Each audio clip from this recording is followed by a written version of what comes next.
Hey everybody, how you guys doing? It's another great episode of Lunchtime Talk with Steve. All right, today we actually have one of the candidates for the City of Miami Gardens, for Mayor of City of Miami Gardens with us, which is Lavern Deer, and I'm going to be back with her in just a moment, and we can chat with you guys. All right, you guys can feel free to share your link, share it to your friends, your favorite group, all that good stuff. So let's go ahead and run the intro while you guys share this out, okay? Thanks.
Hey guys, I'm on my way to the office. I can't believe there's so much traffic out there. Just remember, if you get involved in a car accident during this quarantine, give me a call. Our attorneys are going to fight for you. They're going to assess the case, find solutions to your problems. Now you know, call me. My phone number is right up there or down there. Now you know. All right, so we are back, and we are here today with Laverne Deer. She is the candidate for Miami Gardens, for Mayor of Miami Gardens. Let's go ahead and bring her in. Hey, Laverne, how are you doing? I'm good. I'm good. Good morning. How are you, Steve? I'm doing awesomely awesome. Good. So go ahead and first off, just say hi to the viewers and explain to them. Just tell them a little bit about who you are, some of your background, and then we're going to just dive right into your candidacy or your Oh, campaign. okay. So good morning, good afternoon, everyone. Thank you for having me this morning, Steve. I've known you for some time now, and you have supported all the work that I've been doing. I am a Jamaican born. I am an advocate. I advocate for issues both local and international, meaning in the Caribbean, that affects the development of our youth, such as child sexual abuse awareness and prevention, and human Hmm. trafficking awareness and prevention.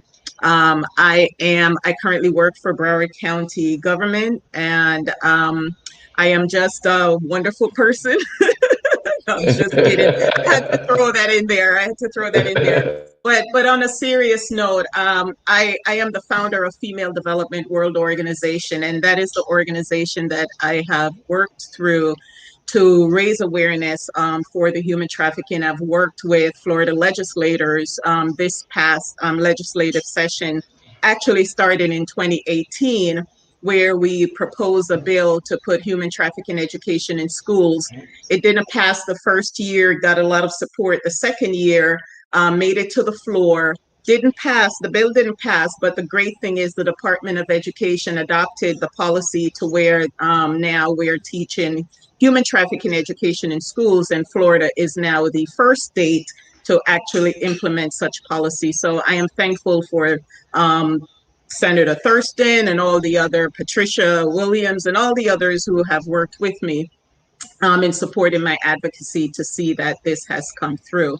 And now here I am, taking it another step further. I am now a candidate for my beautiful city of Miami Gardens, which I've been a resident now for 30 years.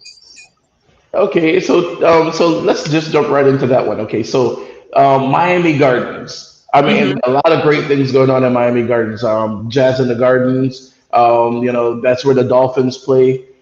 So many great things are happening in Miami Gardens. I lived in Miami Gardens for years. Oh, you Actually, did? oh yeah. Oh, nice. I lived just right one block south of Scott Park on 175th Terrace Oh, and okay. 17th. Yeah, and Okay. Okay. I graduated from Norland.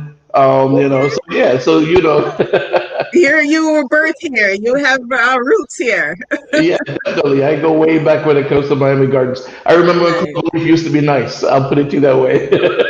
Well, we still are nice. We just have some issues we need to work I through. mean, the complex, Cloverleaf complex. Oh, oh, Cloverleaf. Yes, yes, yes, Yeah, yes, where yes, Cloverleaf yes. Complex used to be, Yeah. when we lived, because we lived there at Cloverleaf when I was what, I think like 16. Oh, okay. And funny, I mean, it's like when I go through there now, it's totally different than it was back Yes. then. They've Um, we rebuilt. had we had doctors, we had lawyers, we had different people living in the complex, and Mm-hmm. each building had a pool. Now the Mm-hmm. pools are all closed up, but Yes. they're coming back a little bit from what I understand. They're trying to do some things with Cloverleaf. But tell Yeah. me about some of the plans that you have for Miami Gardens and how you would how what are some of the things that you would change? How would you So, improve Miami Gardens so or the one of the reputation things. of Miami Gardens? So Miami Gardens is a beautiful place to live. I talk Hmm. about this all the time. We became first-time home buyers here. I actually have friends who live in the Scott Lake area. I used to do a soccer work with some of the guys who played soccer at the Scott Lake Park, and this was years ago. So, the Miami Gardens I remember and known, grown to love, is the family camaraderie that we've developed through the years. Like I said, several family members of ours lives here. So on holidays, we would get together and have our traditional holiday breakfast. And if it's 4th of July, we will get together and all go do a picnic on the beach. Those are the things I remember. Plus, when you would drive by sometimes at the Norwood Park, you would see the guys out there playing soccer. The beautiful things that brings family together. That's what I remember. What is plaguing myself now and a lot of individuals who don't live in Miami Gardens and have the perception of Miami Gardens is the crime, the high crime rate that we have here. In fact, one of the things that prompt and push me to run for mayor is when I keep hearing, my city being referred to as murder gardens. That because I know murder is not the highest crime in my city. Yes, we do have crime issues, but so does everyone else. Am I arrogant and ignorant to that? No, I do realize that we have a lot of issues, including issues that is affecting the development of our youth, and some of this also tying into the crime issues that we're currently dealing with. So Hmm. all of those, playing a role in what our city looks like or the perception of our city. I would like to change that. And how we change that? Do we go straight at crime and say, no, I'm going to tackle crime? No, I think we need to change it by evaluating the root cause of what is causing the crime and the type of crime in my city, such as theft and larceny and, things that would make a young man, for example, go out and steal so he can come in and provide and help his mother, single mother. who is also living in poverty. We do have a poverty issue here in the city. I do understand that that's happening everywhere, but when you look at crime, you first have to look at the poverty. How do you address that? Do you acknowledge that? First and foremost, acknowledge that you have a poverty issue. Right Mm. now, the poverty age group in my city are females age 24 to 35 and children age 6 to 11. So, when you dive into that age group and you see the single mothers with their children also that is in poverty, you have to look at the future of the city if we don't change that. And second of all, the current issue as those single mothers with their teenage boys or young men that are probably out there stealing to help, suffice for where the family can't. So how would you combat that? How would you Well, what would you do? one of the things that I definitely want to do is work with our school board to look at alternative measures for our children. Right. So Mhm. we know not every child is going to go off to an Ivy League college. Not every child is going to even make it to college. So one of the things that I want to propose is to bring back trade into the schools, bring back alternative opportunities for these children that are in high school. We currently have on 441, our 441 corridor, we have a lot of auto mechanics or auto sales, right? And we also have on the 826 furniture, a lot of the furniture stores along the way. So my Mhm. vision is to work with some of these businesses that are doing business in our city to help with these programs. If we can bring back a trade such as auto mechanic back into the schools or plumbing, and then we would work with these businesses to either hire or mentor these children, then I think that that's a path that we're now bringing productive citizens out into society rather than having them grow up in poverty and then now leave high school and come into living in a lifestyle of poverty. Okay, so now one of the things that I mean, we're gonna have to tackle because the current climate of the country, Mhm. it's crazy. It's like now we're seeing so many different things happening where with with the police and well, it's been happening before, but we're starting to see it come to light more. Mhm. Miami Gardens is a predominantly black community, Mhm. and we already know the issues between the police and the black community. What do you say to your citizens when they ask you which side are you standing on? Are you standing on the side of a police officer? Well, hold on, let me rephrase that because Okay. I don't want to say all police officers are bad. Do you Okay, which stand on is the side? good. We need to Do you make want sure to we stress that. right? Do you want to stand on the side of the police officer who did something wrong? And it's clearly on video just to be able to say, hey, well, we stand with our cops, or do you stand on the side of the family? Like, let's take, for example, George Floyd. Which side of the fence would you stand on in that case? Well, I'm standing on the side of justice, right? So wherever justice is, that's where I am. You're Go saying ahead. something? No, go ahead. Go ahead. Okay. All right. So we know that there are good cops and there are bad cops, right? And in this case, the way I see us working through these issues, and I am all for Black Lives Matters. I've always been, as an activist and an advocate, that's naturally where my heart would be in where do we bring change? And we first need to bring change from the local community level, meaning that the mayor will need to have a more engaged relationship with policing in his or her city. In my case, I know that running for mayor, that I would want to establish a relationship with our current police department, evaluate current programs that they may have that is either not engaging the community, or review current policies that are sending the wrong message, that is building mistrust between police and the community. So those are things that the mayor have the power to do. And I always say that if each city, as we're facing this crisis now, and we can't stop until we see change, But if each city mayor would sit with their police chief and police department and have a roundtable discussion first to see how they feel about the current temperature of what's happening in the country now, and gain ideas as to where can we start.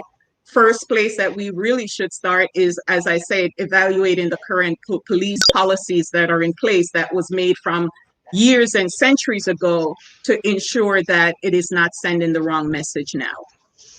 Right. Okay. And I agree with you that they need to sit that the powers that be need to sit down at the table and discuss this. But you said you will stand on the side of justice. But at this point, there is no clear cut. There's no judicial decision made yet. So Right. at this point, this is where the mayor, the commissioners, and those people would have to step in and say who they. And we've seen it happen with so many different states, New York and Right. different ones. Hmm. And I'm not trying to put you. Well, I am putting you on the spot. No, no, go but right ahead. That's why I'm but here. so you would have to really make a decision and say where you stand because we've all seen the video. And No, again, and I it hasn't gone understand. to court yet. Well, when I say I stand on the side of justice, it is Mhm. definitely clear that what that cop did was wrong. I mean, wrong. And I've spoken to quite a few police officers who blatantly told me that what he did was wrong. So I have to stand on the side of justice to see that justice is served. But we have to be careful right now because right now we don't want to get caught up in the talk or just to say, okay, I'm going to do this. I'm not a person to just talk saying this is what I'm going to do. As you can see, Mhm. everything that I've done, I produce results. So I am a result producing individual.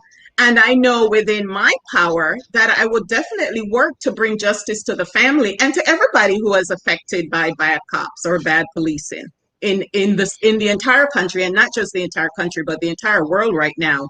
Eyes are on us. No, and we've had issues before in the past with nothing to the extent of Mr. Floyd or Philando Castile or any of those people, but we have had issues in Miami Gardens where it came to rough arrests and things like that, where they were caught on body cams and the community felt like they didn't get the justice that they wanted or that they deserved. Mhm. Would you look back at some of the procedures? And I'm not saying go back and double check what happened, but the No, I procedures that would led have to these to. things. I would have to. When I said that I would sit and have a conversation with the police chief, right? Mhm, These, in order to bring change, you have to look back how your current operating procedures are. You have mhm, to sit back and look at your previous complaints. And I am hoping that, all of those complaints are still on public records, that they're still there for me to review or for, anyone to review. And mhm, in order for us to bring positive change moving forward, we have to look at what was not done right in the past and make those changes. And yes, you say that Miami Gardens is the third largest Black city in the mhm, United States. I was at a church service yesterday, and one of the things I said, I think Miami Gardens should be at the forefront of change. Why do I say that? Because if you're going to change how police Black lives, you need people like me and my city who has been affected to help to write down what those problems are that we face or what those issues that we feel that we're not getting justice on. These are the people that you need to hear from. It mhm, can't be a group of politicians sitting around the table trying to make change. It has to be the people who have been affected by this to be at the table with the politicians, which is the same thing I did with the bill that I proposed, the human trafficking education bill. I worked with Senator Thurston office, and I pretty much went and did my research, looked to see what were some of the laws, what was happening, what were the definition, and I presented those to them. And then they did their part as elected officials. So it's the same thing that I would be doing here, is bringing the residents to the table and having them propose ideas, and then we take it from there within the powers that we have to propose change. Now, Julia has a question. She's asking, where do you stand on the promise program and to stop the schoolhouse to jailhouse pipeline? Well, those are some of the things that I'm talking about when I say that you have to work with your youth. You have to understand the issues that are happening in your community. And in my community, if I don't stop the poverty issue that is here, then I can't say that I'm going to stop the crime issue. Some of the services, I do see some individuals are saying about defunding police and taking some of the programs that the funding that goes towards the police. I strongly believe in wherever those fundings are that is not going into social services to help these families, right?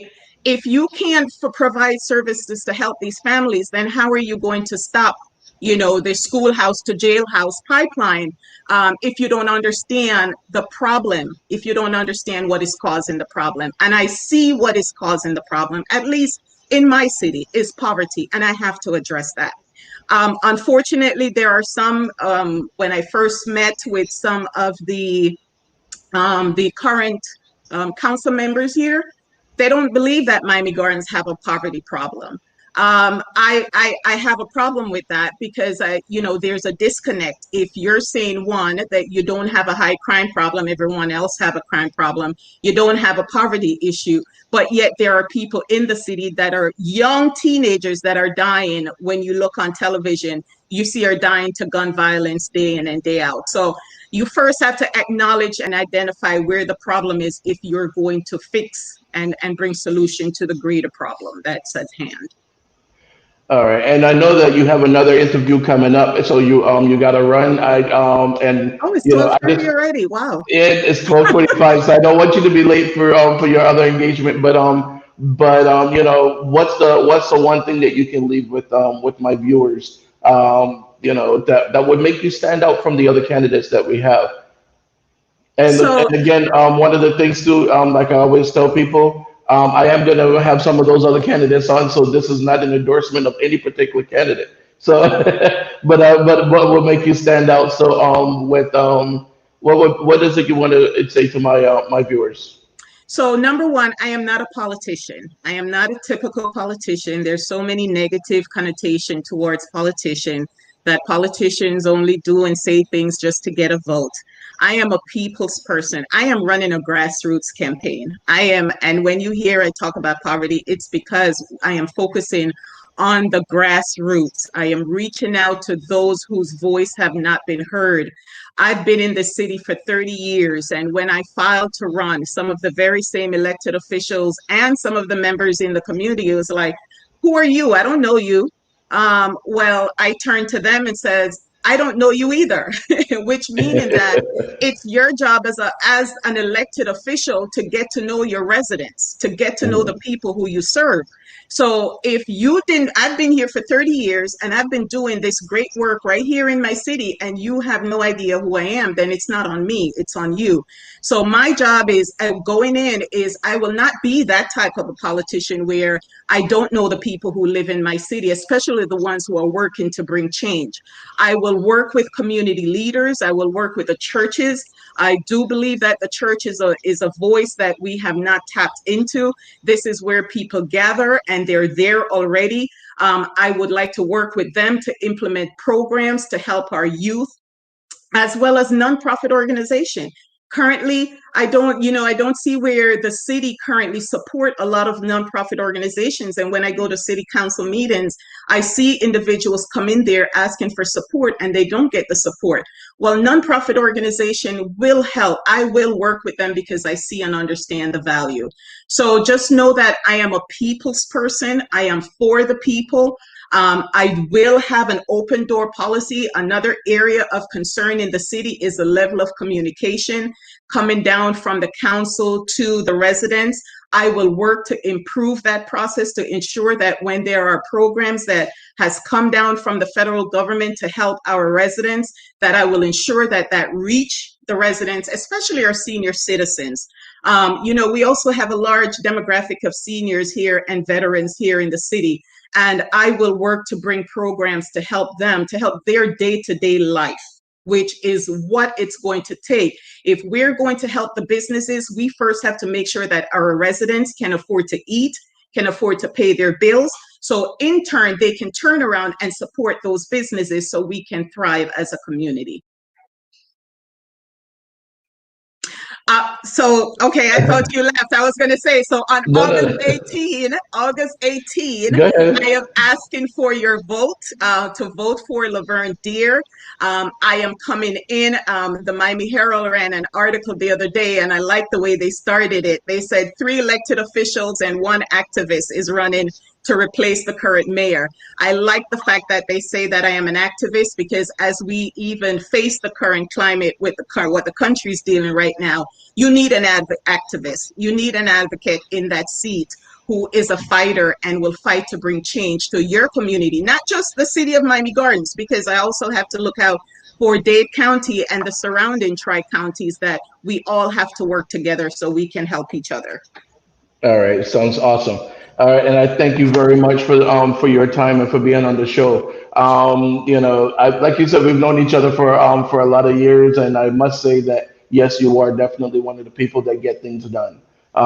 So that I can personally say, it's that's why I really wanted to get you on the show, because I I, I just needed to get you on here. Well, I'm glad, and thanks to Amy, my campaign manager, who gave birth just a couple of days ago, and reminded me, Laverne, you need to get on the show. You need to hurry up and get on. So she's still working, even though she just had I have an amazing group of people, Steve, and as you can see, the work that I've done through the years, I haven't done it by myself. I've done it because of wonderful people like yourself, who have seen the work that I'm doing and see that I needed help, and stepped in to utilize your own resources to help me to get to where I need to go. So it's the same thing that I plan to do as mayor. All right, thank you very much. I really appreciate it. And you can All right. find me on laverndeer.com, Mhm. laverndeer.com, and make a donation to my campaign on laverndeer.com. I need your support. Thank you. All right, thanks. All All right. right, Have a good one, Steve. you too. Bye bye. All right, so we actually have. Let me take a commercial break real quick, and we will be right back with another guest. Okay. All right. Hey guys, I'm on my way to the office. I can't believe there's so much traffic out there. Just remember, if you get involved in a car accident during this quarantine, give me a call. Our attorneys are going to fight for you. They're going to assess the case, find solutions to your problems. Now you know. Call me. My phone number is right up there or down there. Now you know.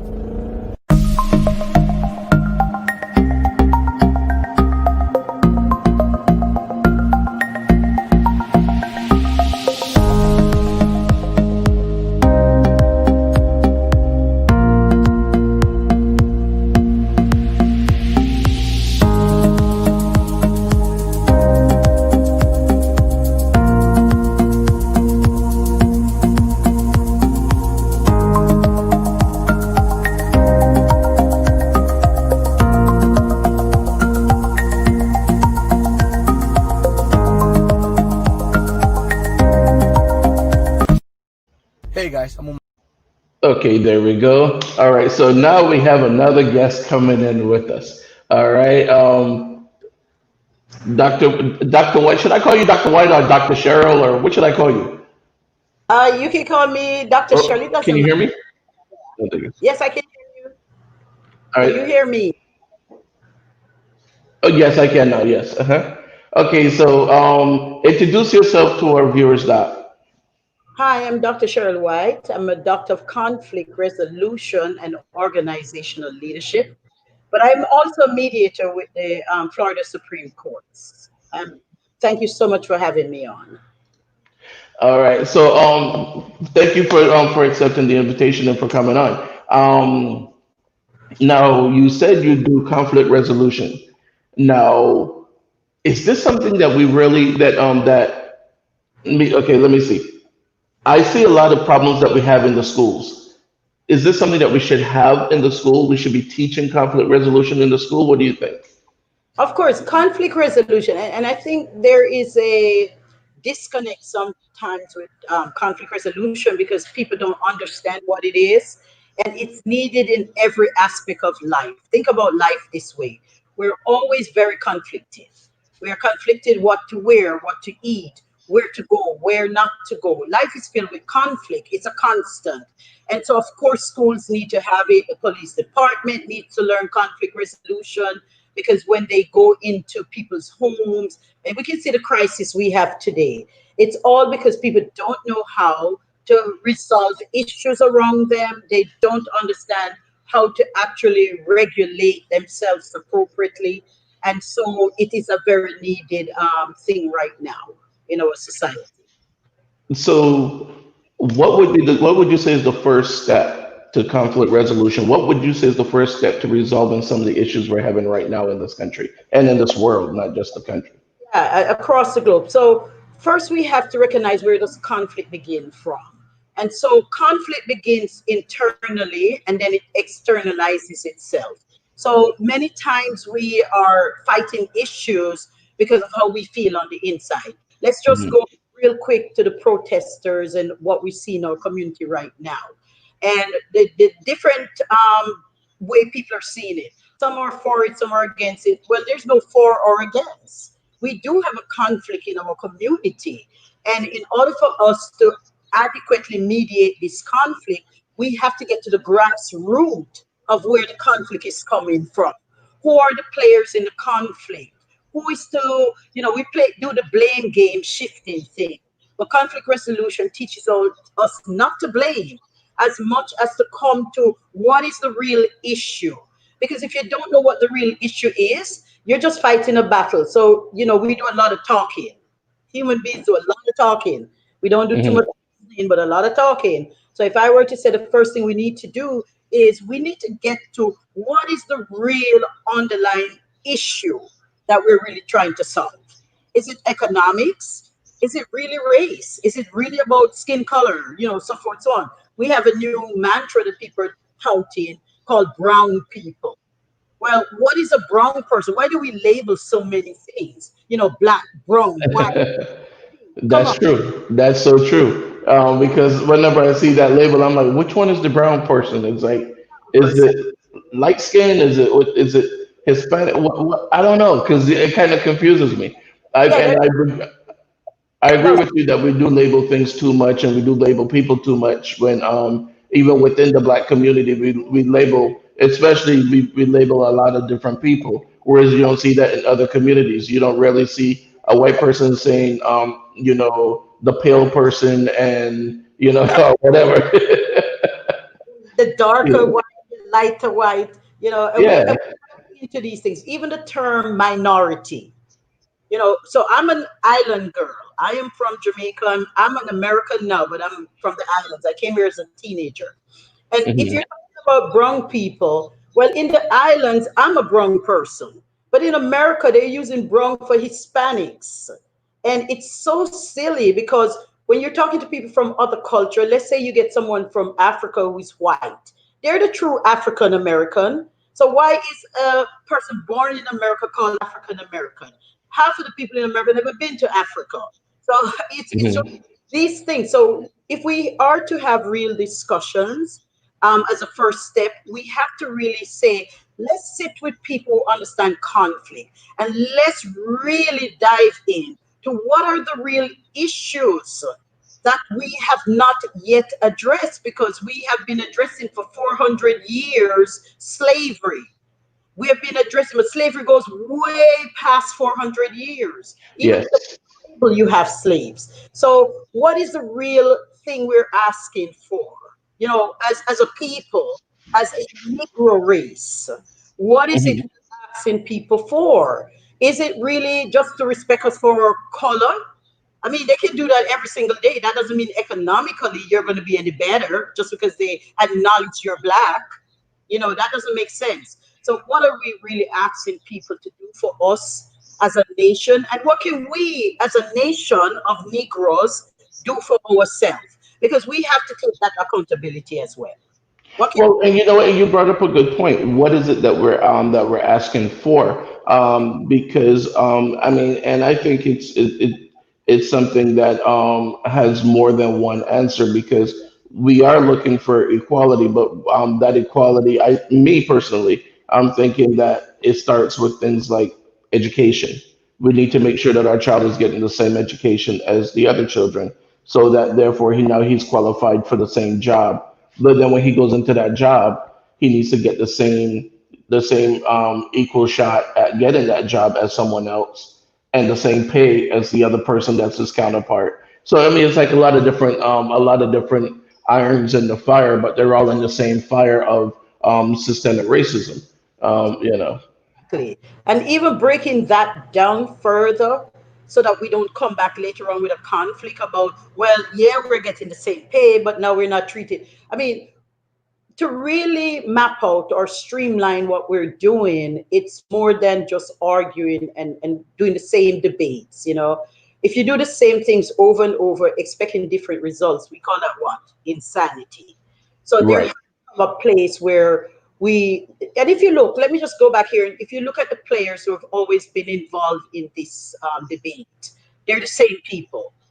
We need innovation. We need new ideas coming to the table that may not always come from those that we know who are popular. Because we have a tendency also in our culture to put the name brands in front. And sometimes the little man who is forgotten, he may have a great idea that we're not even hearing because we're too um, excited about the fact that we have all these name brands. You know, I love Al Sharpton. I think he's as a civil rights activist. I just think he's awesome. You know, Martin Luther King is one of my favorite persons on the planet. And the reason I had loved Martin so much is because he didn't just talk about race on a one section. I think my fire alarm just went off. I don't know. Uh oh. I am so sorry. My fire alarm went off. I don't know if okay, stop. So that's a good thing. Sorry, I'm not burning up. That's a very good thing. So we look at him and we see that he understood that he was fighting for the future generation as well as his time.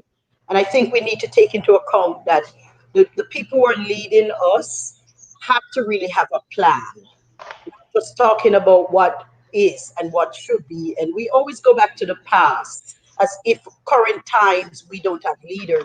And I saw someone say that on the television that we really don't have, it was a news reporter who said we really don't have leaders today. And I beg to differ. I see a lot of leaders that are here of my generation and the generation Mhm. before, but I also see lot of young people who are not of the past because hate is not something you're born with. It is something created inside of the homes and in society itself. So we talk about getting education for our children.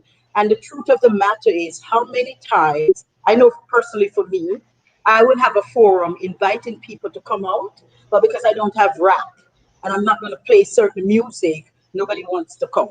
So even though you're willing to give of your service and your talents because you are a Negro who have education at the highest level, people will not come. But if I say Snoop Doggy Dogg is going to be there, everybody will come. Let's just keep it real. So we also have an accountability to also work within our communities to help those who do not understand the value of an education, to get them rallied up to wanting to also advance themselves on another level. And I know that's not popular with a lot of people, but it really is important. And so when we think about conflict, we have to think about okay, what is creating it? That's one. But also, two, who are we blaming for the conflict? And three, is there validity in what we're saying? And if there is, then we have said enough. So now we stop talking. And if it's an economic situation, then we have to start saying, listen, how many of us as Negroes, Hispanics, and otherwise who are now calling America minority, how many of us are very wealthy? How many of us can help the other man, not with a hands down, but a hands up? how many of us can start doing certain things? Even let's talk about politicians. I love them. Some of them I know, but even politicians, when you go and you try to get a job with them, how many politicians are hiring people who don't look like them over someone who looks like them, who has the same credentials, the same abilities, but they're marching right now talking about Black Lives Matter. Come on. We Well, and see, and that's one of the things too, because I agree with you to an extent with, where you were saying that it is the responsibility to bring the next person up, and that's really what we should be doing. Now, again, not with a handout, like, just like you were saying, and I agree with you on that part. It's not with a handout, but we need to bring the next generation up with maybe something like, having them as an intern, or something that we can start teaching them that's right. the way things should be. Because if we don't, then they're just going to learn what's already in their neighborhood. That's right. And so even our politicians who are marching with us now, I call them out. I say to them, it's not enough to say Black Lives Matter. And when the protesting is done, because that's what we do a lot of. I've been here from 19 years old. I'm 57. Y'all can do the math. I'm not going to do it for you. But if you think about it, that's a long time. And all I see is a lot of talk. But when the protest is over, what next? We wait for someone else to die so we can protest again. What next? Our leaders, our minority leaders have got to also begin to understand their accountability. To whom much is given, much is expected. And if you are asking people to stand with us in this fight, you have to stand with us. You have to begin to become that inspiration for the next generation and for the ones who are currently here. You have to say to yourself, okay, how many of my own people am I mentoring right now? How many of my own people, if it's not for an election, that I'm really working with them? It's not enough during an election to turn up and march with people and say, hey, I'm here, I'm marching alongside you. But what happens when the election is gone? You're asking us to vote for you, you're asking us to do a lot of stuff for you, but what are you giving back to your community that doesn't seem like a handout? Helping your, Well, and that falls back also on the voter, yeah, because we have to hold our elected officials accountable. We yes, can no longer just send people to Tallahassee or to Washington, and then say, oh well, you know what, I voted for him and that's that. yeah, We need to call them, email them, write them, knock on their door, because a lot of people don't realize that you could just go knock on these people's door and talk to them, and schedule an appointment if need be. yeah, But again, we have to start asking people to represent us, that's not just they're asking for the vote, and we right. need to ask for something in return. There Yeah, has to be a quid pro quo. There can't be I'm just going to vote for you and that's it. No, the quid yeah. pro quo is you want my vote, you have to represent me. Period. The same way people are giving you $10,000 for your campaign, Yes. and then they're saying, but you have to vote for the bill that's gonna build up my business or whatever. You want my vote? You got to represent me. I need to see more money when it comes to education. I need to see more money when it comes to social things for the children. Um, Yes. you know, where are you here in Broward County? Where are you located? I'm in Broward and I serve all South Florida. I work a lot with the underserved population. I work a lot Mhm. with prisoners and the homeless and the solo families because they are the forgotten ones. And like I say, when you see a mother who's struggling, trying to do the best she can, but she has to work, so her kids are left sometimes not being regulated, then what do you Mhm. expect these kids to do? They're going to go in the community and they're going to, we have babies raising babies. And so what Yes. we have in our community are young people with a misguided idea as to what black means. Black is more than your color. I want everybody to understand that. Being a black person is more than just a skin color. It's the Mhm. part It's a culture. it's a culture. It's a nation of kings and queens, and we represent accordingly. We are people of value. And so, if we don't teach these things to our children and we spread hate and we spread diversity and division and all this kind of stuff. It's not going to help because no matter how much we put in, we can only get out what we put in. If we're putting in zero, that's what we're going to get. We really have Exactly. understanding this idea. And for those who don't know, slavery was not always about color, it was about labor and getting cheap labor. This is why prisons are looked at by people like myself as another form of slavery. Because what you do is you say it's okay to have a cannabis store and you're selling marijuana as medicine, but you put a man in prison who's in an economic crisis who's selling marijuana as well.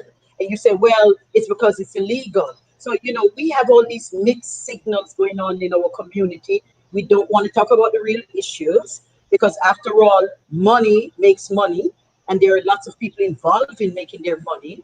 And in a country like America, nobody should be poor. Because if you can afford when someone dies to come out and give them a lot of money towards the funeral, how do they benefit from that? Give it while they're living.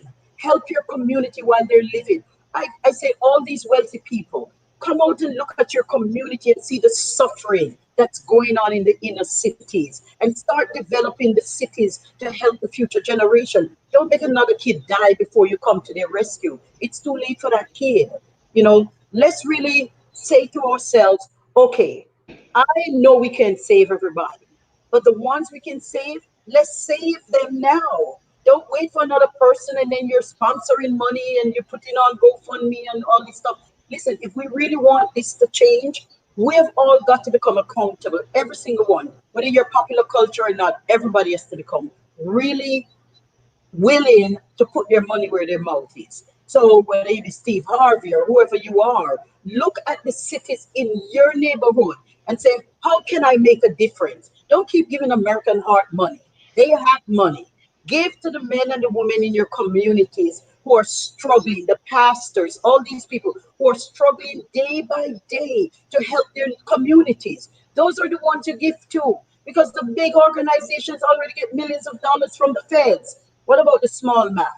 He's the one doing the work. And we bypass him every time so we can be recognized that, hey, I donated X amount of money. No, give generously. Start going in your communities as a wealthy person and say to yourself, who are the people that we know of that are helping, that don't get funded, that don't have millions of dollars, but they're doing the work? Radio stations, small radio stations that are trying to teach and bring people on like you're doing. They should be the ones being helped because you're helping to spread love and unity and all this stuff, but you're always missed out by the more popular ones in the community. Mm.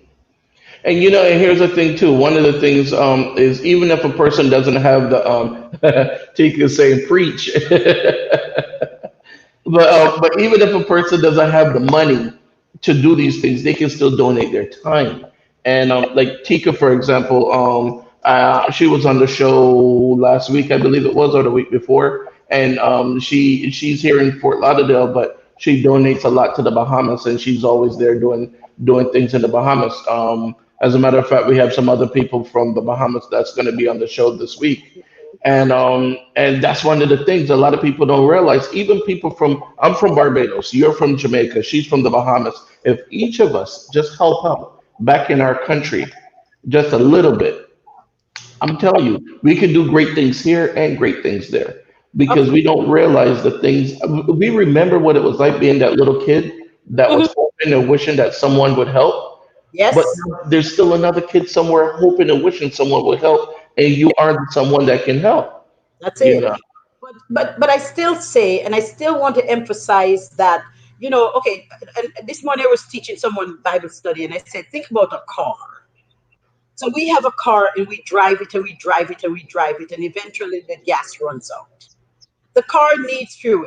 It needs to get substance. Well, we're human beings and we do need that. So, one of the things being in a nonprofit world that I really have found to be amusing is that the bigger nonprofits use the small nonprofits and the volunteers to do a lot of service for them. And yet still their CEOs are making a lot of money while the man at the bottom makes nothing. And so in a crisis like the pandemic, when the pandemic comes and companies are closing, who's the first one to lose a job? the small guy, not the guy on the top that's making 250,000 a year. But what do we keep doing? We keep telling the small man to give and to do more. What about the big man? Why can't he do that? Why can't he come off his high horse and get down in the valley and do stuff? So while I appreciate and respect the fact that people can do, even if they don't have a company and stuff, my point is from a conflict resolution perspective. My point is it's time for us to stop asking the poor to help the poor. We always do that. Why can't we ask these people who have it to come alongside the poor that's been helping the poor and help to elevate them so they can get more people working with them to help more people? Because the big man ain't doing it. I promise you, he's not. He's sitting on his And and he's directing traffic below. and you're right, because we look at people like, again, I always use Michael Jordan as an example. He sits on the top, and you go in every hood, whether it's in the United States, you could go in the backwoods of Africa, and I can guarantee you're going to find somebody wearing a pair of Jordans. And if Mhm. they're not wearing a pair of Jordans, they're going to be wearing a Jordan shirt or something, the jersey, something. But yet, when it comes down to it, what is he doing for the community? Now they're going to donate. Excuse me, they're going to donate what, $100 million or whatever. Honestly, yes, it's a lot of money, but it's a drop in the bucket because they make that amount every time Jordans drop a new shoe at Foot Locker. They make that $100,000 in less than a weekend. So I know my son So stayed in a line to buy every brand he had, and the cheapest one was 250. So I right, that these shows are making. But I just really want to emphasize that in terms of how do we resolve this, and we don't all have all the answers. We have to come together. However, I really believe that if we follow biblical principles and if we look at how things were done in decency and in order, biblically, we'll see that there are ways to fix what we're going through. And it doesn't begin with you just handing money. Anybody can hand money, but do you even know where the money is going? And again, I say we keep handing money to the same people. So if you keep giving the same people the money and the problem still exists, what does that tell you? That the the people money isn't getting to where it needs to get to. where it needs to get to. I mean, if you think about countries like Haiti, when they have a earthquake or hurricane or whatever disaster, and the government keeps getting the money, but the people at the bottom don't get it. Why do we keep giving the government then? It means we're not really understanding where the problem lies. We really have got to, if you want people to keep investing into helping others, they have to be invested into as well. It's really hard for a person to be doing as much as they can with limited resources. But the same people get all the resources. Let's look at the stimulus package that came. I give you a prime example. I applied for it. They remove off the SBA a particular website, but we had someone of influence and who gave us back the website. So when we applied for it, they turned around and said, "Oh, we're not giving anybody that money anymore unless you're agriculture." And I'm thinking, hold on, wait a minute. The stimulus package was not about specific genres. It was supposed to be about businesses who want to continue helping people. So how do you remove that link and now you're saying it's strictly for agriculture? I mean, it doesn't make sense. So And these are the what's so crazy about that is one of the things about it, and we're gonna have a farmer on here in about 2 weeks, as a matter of fact. One of the things about it too is there are a lot of farmers out there that are being paid not to farm. that's So right. when they start saying that they're gonna give to agriculture or to farmers or whatever, a lot of those people that are being paid not to farm fall within that same criteria. So you were being paid before not to farm, but now that there's a crisis, we're going to give you even more money because we were giving you money before not to farm. Yeah, exactly. It's like, whoa, it baffles me, sometimes. But again, that's why the rich get rich, because the rich knows the loopholes. And one of the things that honestly, and this is something that you can answer as well. Do you think that a lot of the times that our pride get in the way um, of our successes or whatever? Because, and what I mean by that is, sometimes you tell people, like, let's just use that same example. Well, if you open up a farm and you don't farm, the government would give you money not to farm. And then you hear people say, well, that's wrong. Why would I want to do that? I wouldn't do it. So then that person stays poor because their pride and their sense of right and wrong, if you will, is stopping them from doing what the government says is clearly right. No, Um, there's a way that seems right unto a person, but it's not. Integrity must always be integrity. I never cheat just to get by or to get through. So a man who says it's wrong to take money, and I could lie right now and get money, but I'm not going to do it because my integrity says well, I must be truthful. If I'm not going to farm, how do I take money when I'm not going to farm? but that's what the government is saying. They're paying you not to farm. But the It's not that government, you're lying. You're not lying to the government and saying that you're doing it when you're not doing it. They literally pay people, farmers, especially in the Midwest, not to farm. They will right, pay you money not to farm. You don't have to lie or tell them. You don't have to sneak around and say, "Oh my God, I'm telling a lie. I'm telling them that I'm farming when I'm not." No, they're telling you, Dr. White, we don't want you to farm, and because you're not farming, here's a check.